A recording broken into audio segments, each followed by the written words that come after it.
আমির হামজা সারা জীবন মিথ্যা কথা বলে ওয়াজ করছে, এখনো মিথ্যা কথা বলে ওয়াজ করে। আল্লাহ বলছেন স্পষ্টভাবে, তোমরা সামান্য মূল্যের বিনিময়ে আমার আয়াতকে বিক্রি করো না। আমির হামজারা কি করেন? আবার যদি প্রতিপক্ষ কোনো কথা বলে সাথে সাথে তাকে ধর্মীয় অনুভূতিতে আঘাত হেনেছে বলে ফতোয়া ঝাড়েন। কিন্তু ওনারা যে প্রতিনিয়ত আমার আল্লাহ নবী রসুলকে নিয়ে মিথ্যা কথা, মিথ্যা বয়ান তৈরি করছেন, ওনারা ধর্মীয় আঘাত দিচ্ছেন না। চিটমণির একজন আইনজীবী তিনি বলেছেন যে এক প্রকার যার মা মৃত্যুর শয্যায়, জীবন মৃত্যুর সন্ধিক্ষণে সেই সন্তানকে এইভাবে পকিং করা, বলবো এটিকে আমি, এটা এক প্রকার পকিং কিনা, পরিস্থিতির সৃষ্টি করা কিনা, বা এটি শিশির মনিরের বক্তব্যই কিনা?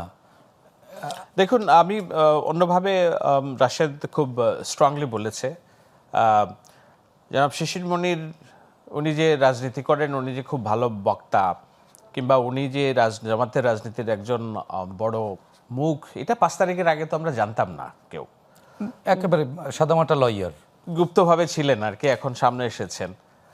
এখন ওনারা বড় ডিসিশন মেকার হয়েছে, এটা দোষের কিছু নাই। নিশ্চয়ই একটা নতুন রাজনৈতিক দল যখন উঠতে চায় তখন পেরিফেরিয়াল অনেক মানুষকে সামনে নিয়ে আসে, যেমন বিএনপি থেকে যারা কোনোদিন গুরুত্ব পায় নাই, ফুড়িয়া, ফটকা, বদমাস, এদেরকে জামাত ধরে ধরে নমিনেশন দিচ্ছে। যেমন ডক্টর ফাইজুল ঝালকাঠি থেকে দিয়েছে। সারা জীবন বলছে বিএনপি করি, কিন্তু কোনোদিন বিএনপির একটা পদে তার নাম ছিল না। এখন বিএনপি থেকে পদত্যাগ নেতা জামাত তুলে আনছে।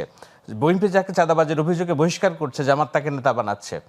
অলিউল্লাহ নোমান, তার মতো একজন সাংবাদিক যিনি সারা জীবন খালেদা জিয়া বিএনপির ছায়াতলে থেকে নিজেকে বিএনপি প্রমাণের চেষ্টা করছে, আজকে শুনলাম হুট করে জামাতের নমিনেশন পাইছে।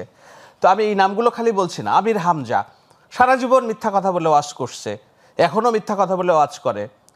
আল্লাহ বলছেন স্পষ্টভাবে, তোমরা সামান্য মূল্যের বিনিময়ে আমার আয়াতকে বিক্রি করো না। আমির হামজারা কি করেন?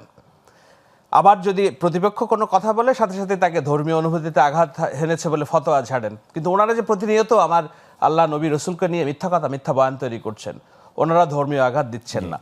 সুতরাং এই রাজনীতি, আপনি যেটা বললেন শিশির মনীষ, আমি এতখানি ইতিবাচকভাবে বলবো না, শিক্ষিত মানুষ, ভদ্র মানুষ আমার সাথে যোগাযোগ হয়েছে, কিন্তু এই সময়টাতে ওনার এই পোকিংটা যায় না। এটা পথভ্রষ্ট রাজনীতিকের একটি লক্ষণ, ফুরিয়াদের রাজনীতির লক্ষণ। যে ফুরিয়া রাজনীতি শিশির মনির করবেন বলে আমরা প্রত্যাশা করি না, কিন্তু উনি করেছেন। দেখলাম যে তাদেরই একজন শিবির কর্মী খমিনী এহসান বলছেন যে শিশির মনির কেন এটা বলেন, তার নিজের মাম্মা তো আমেরিকাতে থাকে, সে তো আর দেখতে যায় না। শিশির মনির তো সেই শিশির মনির আমরা জানি যে শহীদ আবরারের হত্যাকারীদের বাঁচানোর জন্য নিজে আইনজীবী হিসেবে লড়াই করেছেন, এবং সেটা আমি ব্যক্তি শাহেদ আলম ফেসবুকে পোস্ট দেওয়ার পর উনি ওখান থেকে নিজেকে সরিয়ে নেন যে না, আমি আর ফার্দার এই মামলায় আমি লড়বো না। শিশির মনির তো সেই শিশির মনির যে আইজিপি মামুনের ভাই, যিনি জামায়াতের হয়ে নির্বাচন করছেন না কি যেন আমি দেখলাম।